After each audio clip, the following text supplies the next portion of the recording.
Today is day 12 of Mom being over at CAMC General.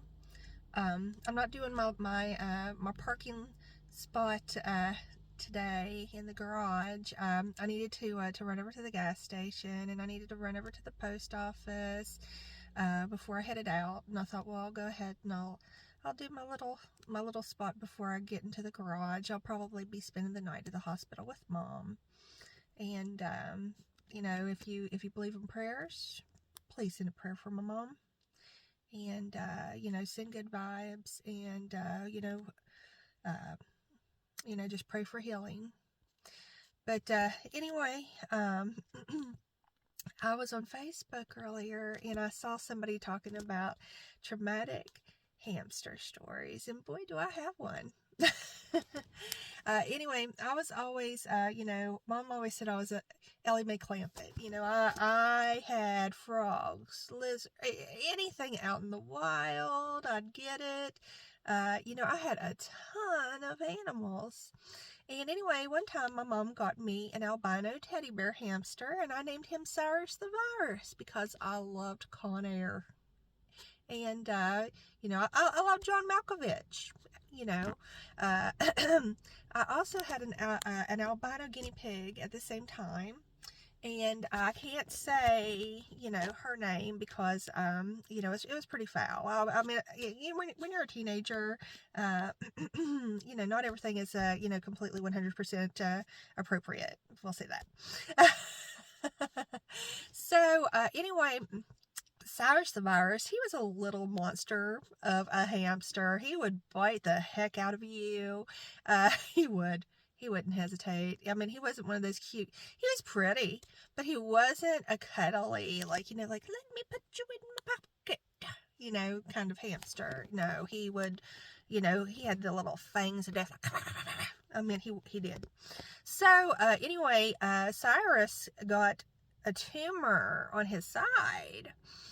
And, I loved my pets, and I wanted the best for my pets, and I wanted my pets to, survive as long as they possibly could. So we talked to a vet, and they said that hamsters were too small to do surgeries on to remove tumors, and that, the tumors were quite common in hamsters because there is a lot of inbreeding in pet shops. So there wasn't anything they could really do for Cyrus, which sucked, because he had this huge tumor. It was on his side. So when he walked, like when he was going to attack you or, jump on you, like, he had this like hobble, like, because that thing was like almost the size of his body. I mean, it was nuts. Well, anyway, I still loved Cyrus the Virus. And one time he caught pneumonia. I mean, my gosh. God hated this hamster. And anyway, so he had pneumonia. It was horrible. And I was for sure that he was going to die.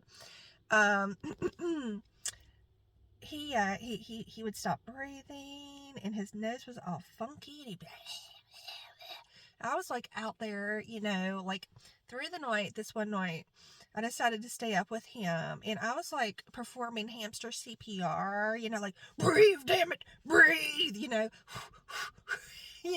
all kinds of stuff. I had this little syringe, like, trying to suck the boogies out of my hamster's nose, and like I had a syringe for water, like, you need to get fluids in there, blah, blah, blah. And I think I did like the hamster compressions, like, actually it was more like,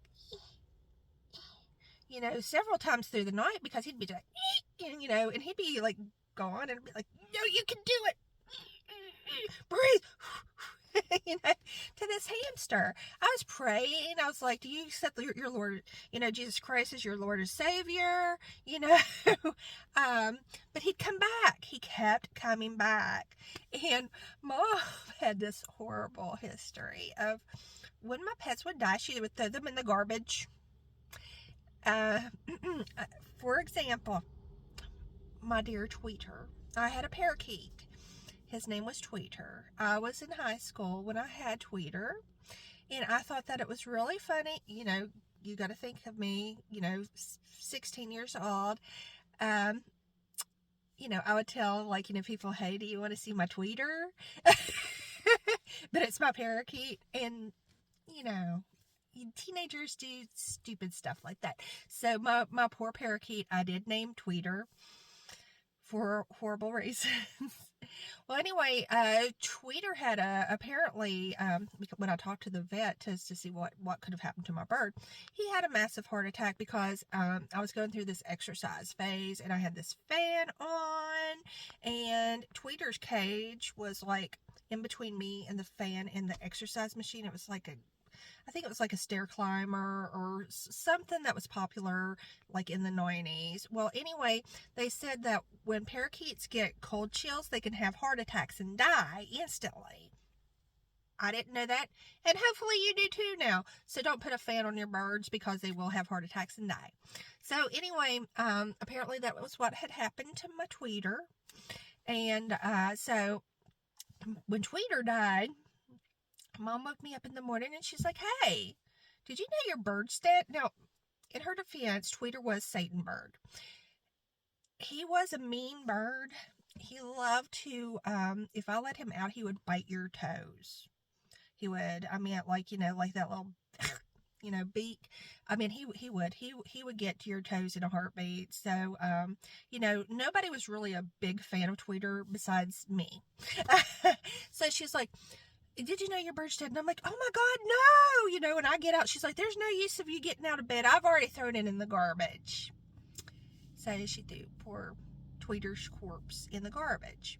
So, in the back of my mind, I'm remembering poor Tweeter's demise.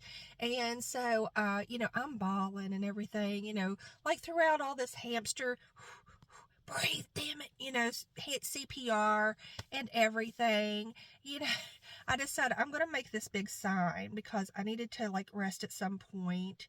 And it said, Mom, Cyrus the Virus is not dead. Please do not throw him in the trash can. Come get me.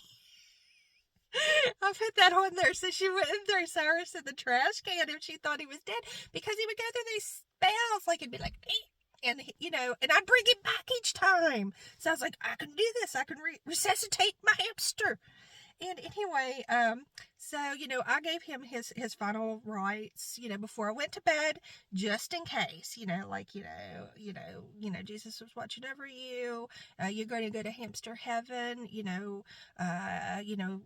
Be at peace, kind of thing. And then I went to bed. In the morning, my mom comes in and she's like, I thought that your hamster was dying. And I was like, yeah. She's like, well, he's in his cage just running around. And I was like, what?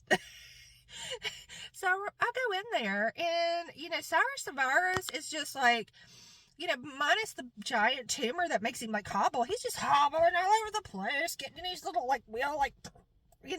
he's got a tumor. A hamster can't do that much. But I'm like, what the heck? What is going on here? And, at that moment, I was fully convinced that Cyrus the Virus was going to live forever. He had that daggone tumor. He was doing whatever he pleased, as far as his capability went with it on there. And, he survived this, my CPR. Being a teenager, I don't know how fragile hamster bones are, but, I was trying, and I think I did a lot more for that hamster than most people would. So, I was fully convinced at that time that God had intervened and that Cyrus was invincible. Now, unfortunately, several months later, the tumor did get Cyrus. Cyrus did pass, but that is my traumatic hamster story. It will stick with me forever. And I loved Cyrus. He was mean as a hornet, but I loved that hamster, and I loved him so much that when I moved into my college dorm room, I had this 5-foot-long tiger that I got at KB Toy Store, and I named it Cyrus the Virus Jr. after my hamster that was named after John Malkovich from Con Air. So that is my story for the day. I'm going to go see my mama now, so send plenty of positive vibes, and thank you for listening.